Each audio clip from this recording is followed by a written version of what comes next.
Afaka mindrambola amin'ny banky amin'ny sivy isanjato ary azo karatra mpanao asa tanana ireo mpanao asa tanana eto Madagasikara.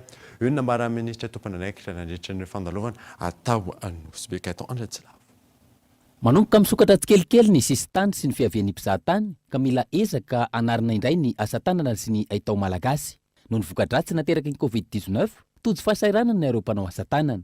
Raha niaona tamin'ireo mpisehatra amin'ny asa tanana ao Nosy Be, ny ministry ny asa tanana sy ny haitao nambarany fa manomboka izao, afaka mindrambola amin'ny banky amin'ny tahany sivy isanjato, isitraka karatra mahampanao asa tanana, azo knapsa izay mety azona fisotrondronono sy volanjaza, ary vola raha misy loza ara-piasana ny mpanao asa tanana eto Madagasikara. Misy voandalana nandesiny avy baka tany, tsipitsipiny tamin'izay teo, indrindra village artisanal zegny izy, karakaregny zegny, tegna navelom-bolo raha nambaran'izay zegny, hoe nambara izy, mahazo mindram-bola zegny ny artisan amin'ny banky.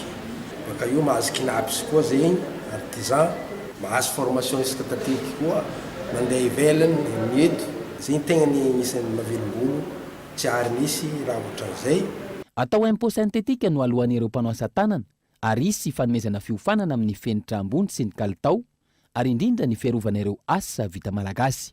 Anisan'ny lalam-barotra nijerena an'ireto mpanao asa tanana ireto ankoatran'ny fanaovana foara eto an-toerana, dia misy ny salon izay ezahanay apetraka ny ivelany mba ahitan'ireo mpanao asa tanana lalam-barotra. Isy raha teo koa ny concours mba ahafahan'ireo amin'ny sisin'ny tany rehetrarehetra mba mandefa ny asa tanana izay vitany. Tsy maintsy mijoro foana izahay raha mbola asa tanana no atao no jerena, satria mampiroborobo ny ekonomia, mampiroborobo ny fiainan'ny faritra sy Madagasikara. Tsy maintsy alamina sy arindra ny fahafahana manarina ny sehatr'asa ka ho asa mahavelona sy maharitra ny asa tanana sy ny haitao. Tafiditra anatin'izany ny fanomezan-danja ny vita malagasy.